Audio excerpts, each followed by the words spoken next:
2-2, 4-4,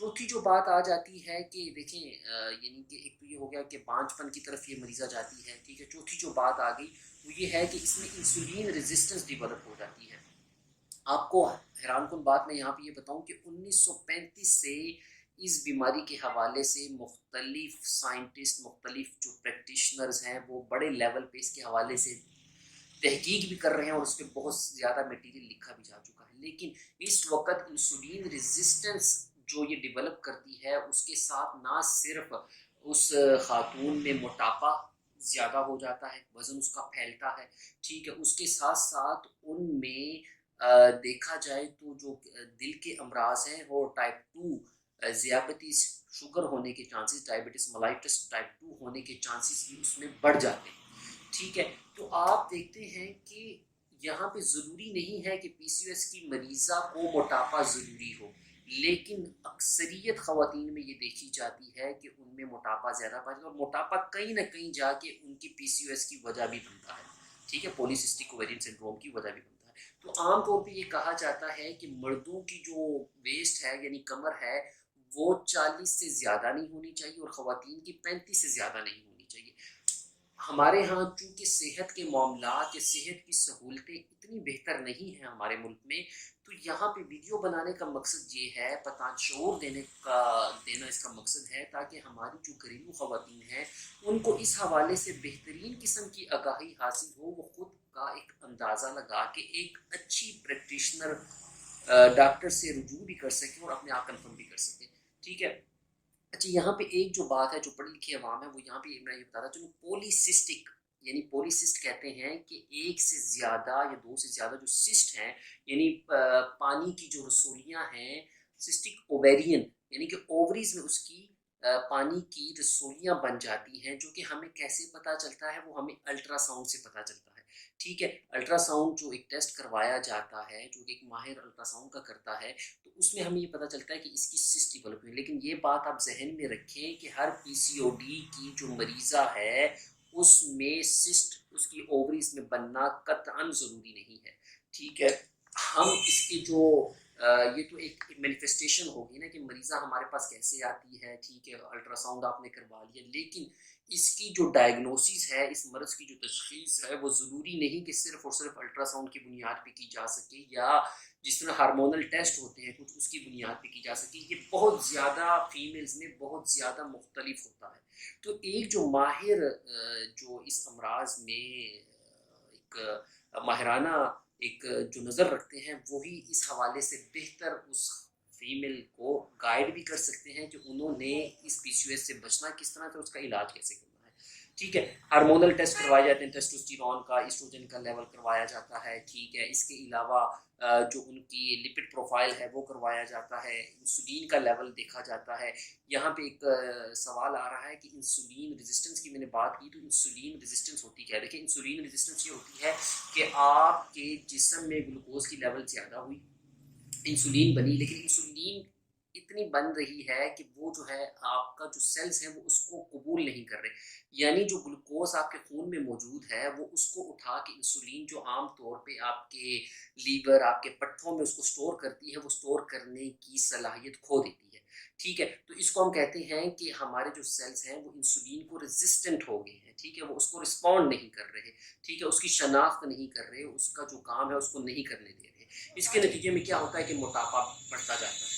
ٹھیک ہے. تو یہاں پہ یہ بات یاد رکھیں کہ انسولین ریزسٹنس جو ہے وہ موٹاپے کی وجہ سے، اور اس کی وجہ سے موٹاپا پیدا ہوتا ہے، اور آگے جا کے پی سی او ایس اور ہائپر اینڈروجینزم جو کہ میں نے پہلے بتایا اس کی وجہ سبب بنتا ہے، اس کا وجہ بنتا ہے. ٹھیک ہے. تو یہاں پہ موڈیفیکیشن آپ کس طرح سے کریں گے؟ آپ پی سی او ایس پہ کنٹرول حاصل کرنا چاہتے ہیں تو کس طرح سے کریں گے؟ ٹھیک ہے. سب سے پہلے تو یہ ہے کہ آپ اپنی لائف سٹائل میں موڈیفیکیشن کریں. یہ جتنے بھی گائنیکولوجسٹ ہیں، آبسٹیشینس ہیں، ٹھیک ہے، جو اس فیلڈ سے ریلیٹڈ کام کر رہے ہیں پی سی او ایس پہ، ان سب کی متفقہ رائے ہے، اوپینین ہے کہ آپ اپنا ایک، اگر آپ سیڈنٹری لائف گزار رہے ہیں، مطلب جہاں پہ چلنا پھرنا آپ کا زیادہ نہیں ہے، آپ اپنی واک زیادہ کریں. ٹھیک ہے. سیڈنٹری لائف کو اوائڈ کریں. اپنی جسم کی جو ایک موٹیلٹی ہے اور حرکت ہے اس کو بڑھائیں. ٹھیک ہے. اور تیسرا یہ ہے کہ اپنی ورزش کریں. ٹھیک ہے.